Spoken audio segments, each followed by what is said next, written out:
Abertura. Fundo azul.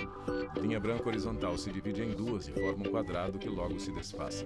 Círculo se divide horizontalmente em outros coloridos e se desfazem. No centro, repórter Justiça. Na tela, símbolos de diversas religiões.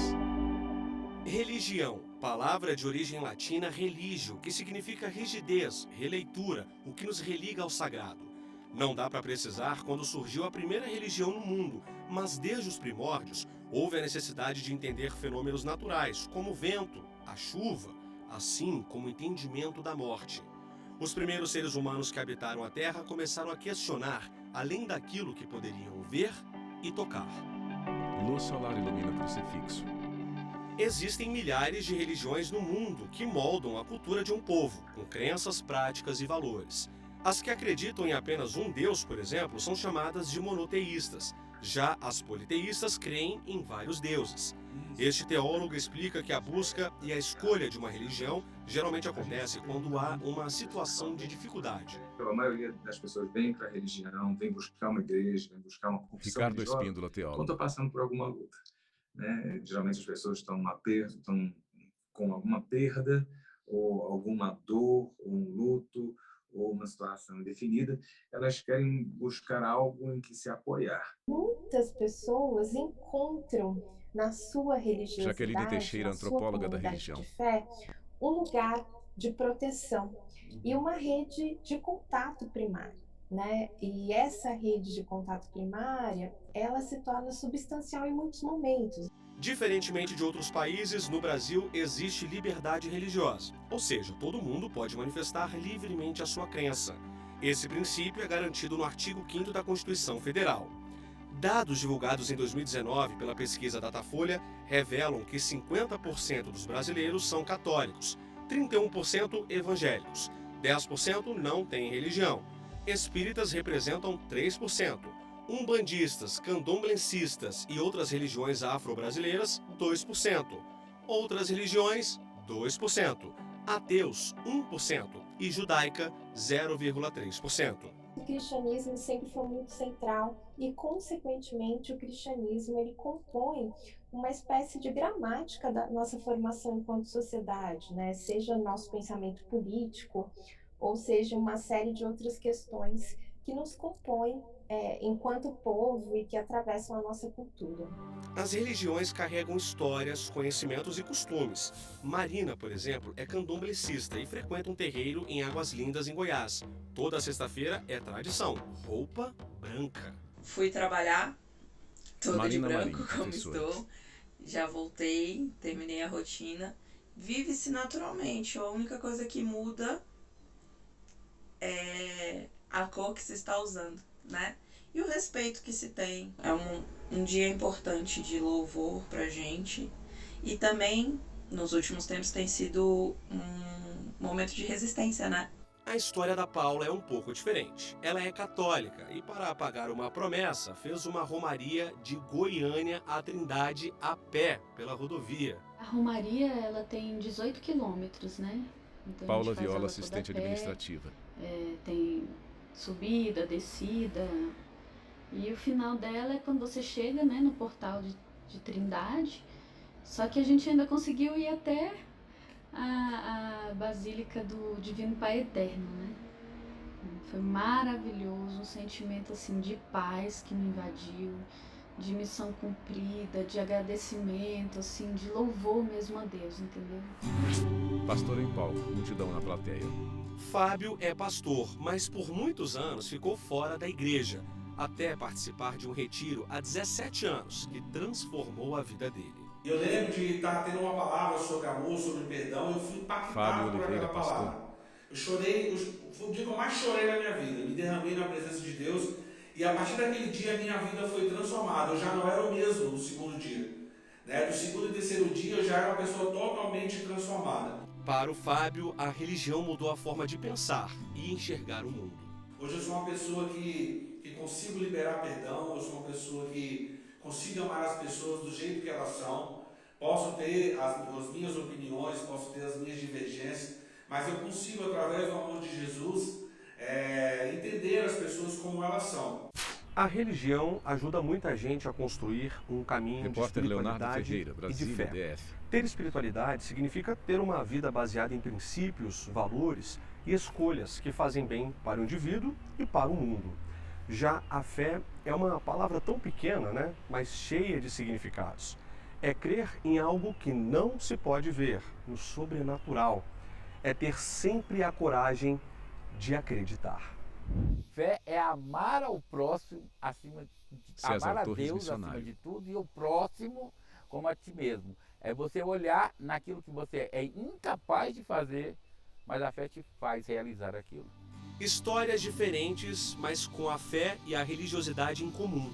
César nasceu em berço católico e aos 18 anos, depois de um encontro jovem, decidiu aprofundar o conhecimento. Aí houve uma evolução na parte tanto de crescimento, de conhecimento da Bíblia, da palavra, nesse trabalho com a juventude, onde a gente tinha um acompanhamento de outras pessoas que foram nos formando.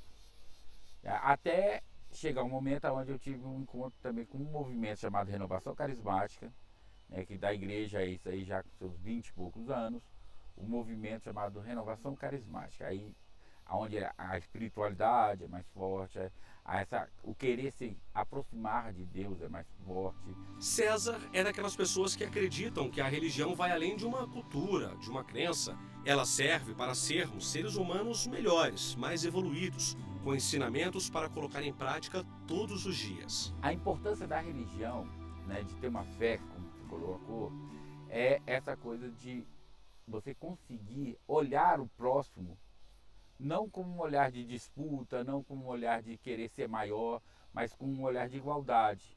Essa busca de amar o próximo mesmo, como está na palavra de Deus, amar o próximo como a si mesmo. Você olhar ele e falar, o que eu quero de bom para mim, eu quero estar com o próximo. César é um dos organizadores da maior celebração católica da capital do país, que reúne todos os anos mais de 1 milhão de fiéis de todos os cantos do Brasil. Padre celebra a missa a céu aberto para a multidão. Pelo nome de Jesus. É uma sensação inacreditável, porque você alcança todos os segmentos da sociedade.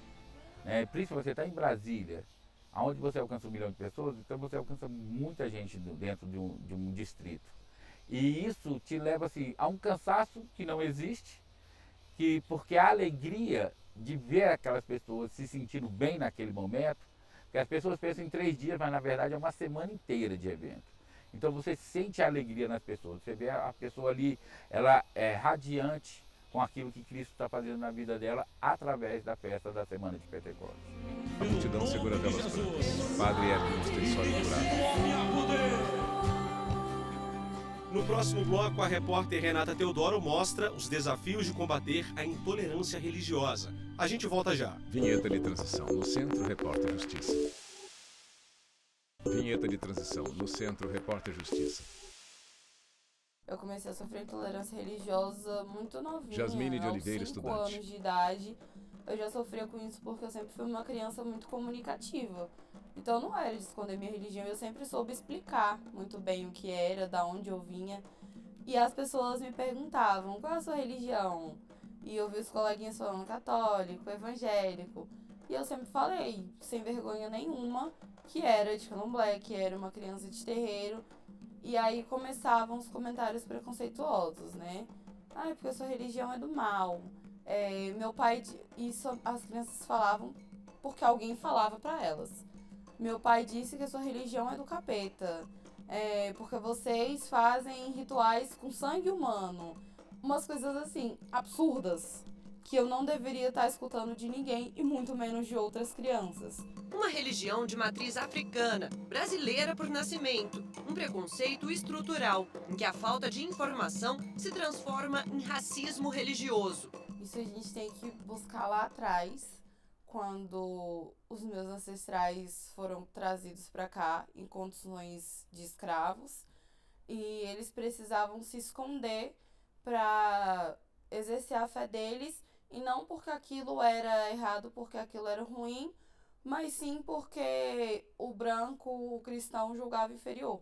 Aos 2 anos, Jasmine começou a frequentar o terreiro de Candomblé. A família trouxe essa religiosidade do Rio de Janeiro, mas foi aqui em Brasília, na capital do país, em pleno século XXI, que ela se deparou com discriminação e preconceito por conta da religião que segue. Isso aqui que a gente usa se chamam fios de conta. São representações físicas dos nossos orixás, das nossas entidades. Cada fio de conta tem uma cor que diz respeito a determinado orixá, determinada entidade. E eu já cheguei a gente tentar arrebentar meus fios de conta no meio da rua, puxar do meu pescoço, falar que arrebentando o fio de conta ia tirar o capeta de mim. Seja pelas roupas, crenças ou pelo ritual em si, o candomblé ainda é visto como algo que foge do comum. Dados recentes da Rede Nacional de Religiões Afro-Brasileiras e Saúde, a RENAFRO, apontam que as religiões que mais sofrem ataques são as de matrizes africanas, entre elas Umbanda e Candomblé. Em todo o território nacional, 255 lideranças religiosas foram entrevistadas. A amostra, que aponta uma maior concentração dos terreiros no Sudeste, com 46%, revelou que quase 99% dos entrevistados já sofreram algum tipo de ofensa. A minha tradição do candomblé, ela não escolhe Mãe ninguém Nilce de Yansan, pela cor da coordenadora da sua pele, RENAFRO. pela sua condição social, pela sua orientação sexual. Não, nós acolhemos todos com igualdade. Isso é respeito, né? E é isso que a gente quer, a gente precisa de uma política pública pontual, sabe? Que funcione, que veja realmente o racismo religioso como um crime contra uma população que não são poucas pessoas, não é muita gente.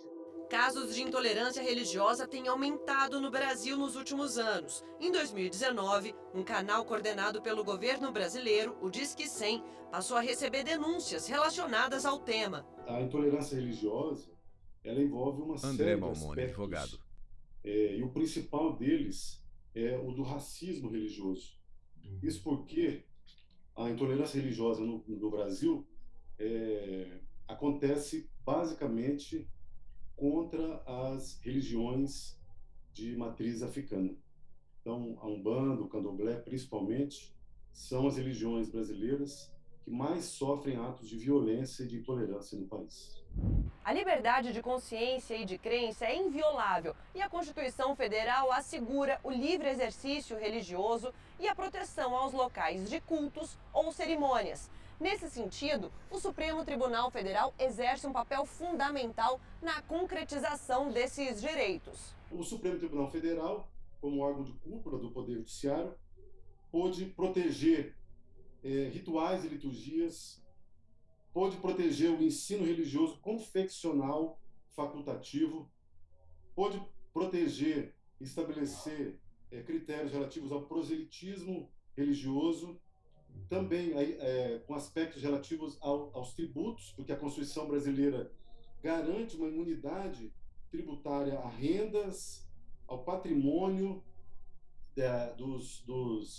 das religiões brasileiras. No Paraná, a Igreja São Mateus foi vítima de um ataque e 28 imagens foram destruídas. Eu acredito que seja por conta da ramificação Diogo Ronaldo Nakowski, das crenças, né? A gente ouve muito dizer que Deus é um só. Sim, nós sabemos que Deus é um só, mas temos que tomar cuidado pelo lado que nós pendemos. E quando há muita ramificação, como eu disse, algumas pessoas não compreendem e acabam nos agredindo por conta de que dizem e julgam que essa é verdadeira, que aquela é verdadeira, e acabamos pagando por isso, né? Imagens em pedaços no chão da igreja. Nós fomos procurados por outras religiões e desejaram assim as condolências pelo acontecido. A gente tem o chamado diálogo interreligioso, o ecumenismo, e podemos dizer que ficou bem forte neste momento difícil de tribulação, junto à paróquia aqui. E nós sentimos este respeito das igrejas irmãs nossas, mostrando a sua, digamos assim, a sua dor pela nossa dor também. Seja nos ambientes escolar, sagrado e até mesmo entre a própria família. Isabel nasceu num lar evangélico e foi vítima de preconceito por parte dos familiares que tinham outra religião. Com fala de discriminação, tipo assim, querendo ocultar Isabel Caroline Cunha, estudante. Conversas, ações de mim, da minha mãe, falando que a gente não entenderia ou que a gente levaria como fofoca para o pastor, para as irmãs da igreja. Isso eu creio que é uma coisa bem fácil de ser resolvida. Basta ter empatia e respeito por cada pessoa. Uma luta por direitos, as liberdades religiosa, de pensamento e de crença. Um desejo de conviver em paz numa sociedade que respeita o outro, o diferente. Jasmine segura a imagem de Zé Pelindro. Ela está vestida com longa roupa branca. Por que as pessoas se incomodam com isso? Com as minhas vestes, com o meu pano na cabeça, com minhas guias, minhas contas, meus iãs, meus colares. Por quê? A gente quer saber o porquê disso. Mas é preciso que se coíba. Não pode só ficar lutando aqui sozinho, entendeu? Atrás de uma vela, a imagem de São Jorge. Imagem de Zé Pelindro. No próximo bloco eu volto para contar a história da Rubi, uma mulher que encontrou na fé forças para vencer momentos difíceis e desafiadores. Vamos mostrar também como religião e religiosidade são coisas distintas, mas também se conectam entre si. É daqui a pouco, eu volto já já. Vinheta de transição, no Centro Repórter Justiça. Vinheta de transição, no Centro Repórter Justiça. Bíblia aberta com uma cruz entre as páginas. A Bíblia diz que o justo vive pela fé. Aí você vai Rubiane Menezes, descobrir a diferença autônoma. entre religiosidade e fé. A religiosidade, ela mata a fé, sabe? Ela é como se fosse o joio no meio do trigo que Jesus falou. Ela é como se fosse uma erva daninha no meio das flores, sabe?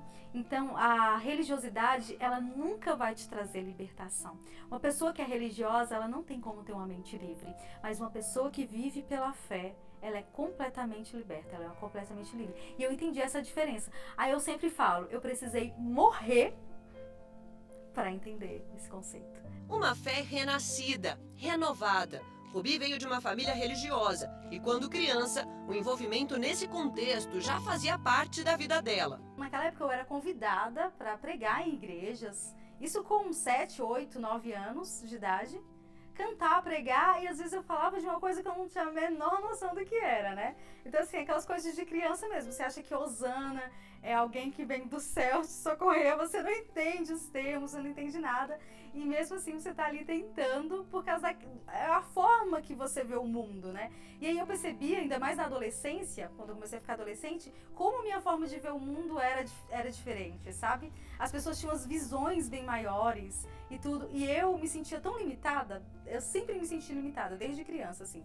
Sempre muito curiosa e interessada por tudo quanto é tipo de assunto, começou a questionar algumas coisas. Entre elas, a diferença entre religião, fé e religiosidade. A gente começa a criar novas vozes, né? E começa a ouvir a voz de Deus mesmo, o Deus que manifesta o amor, o Deus que manifesta a graça, o Deus que manifesta a sabedoria, a liberdade, porque Deus é liberdade.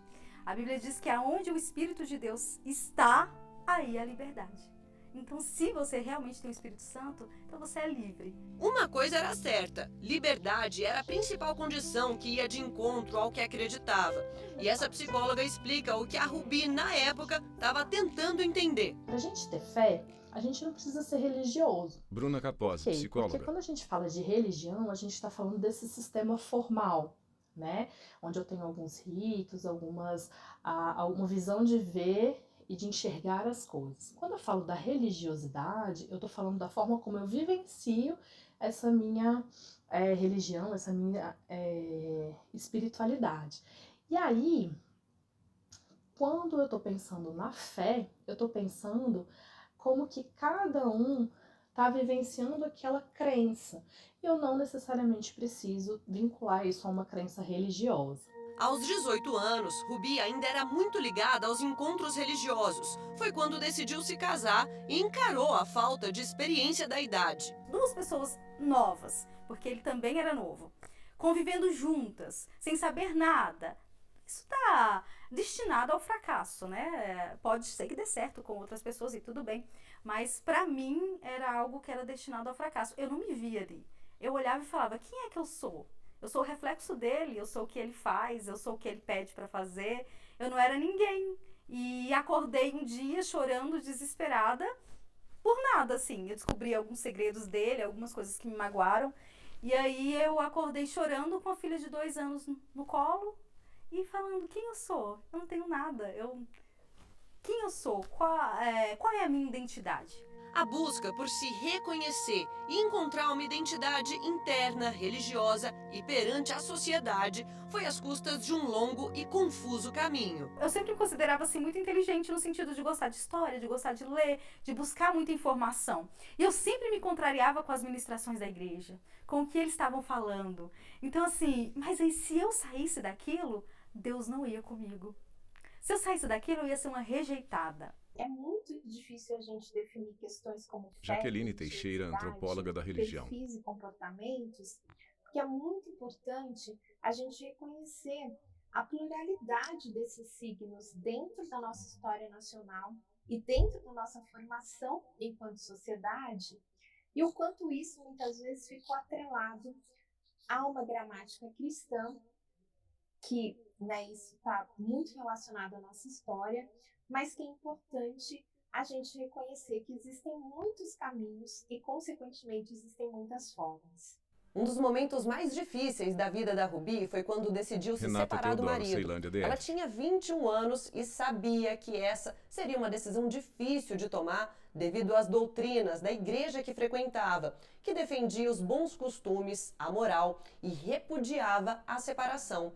Ainda assim, ela encontrou forças na fé que tinha e seguiu o coração. Doeu muito, doeu profundamente. E para se erguer depois disso foi anos, assim.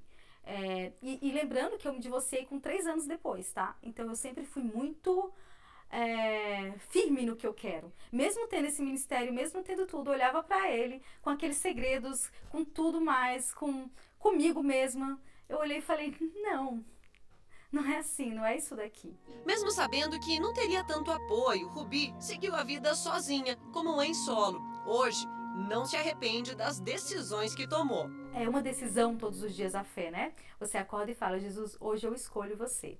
Então é uma decisão de fé, e decisões de fé não são fáceis.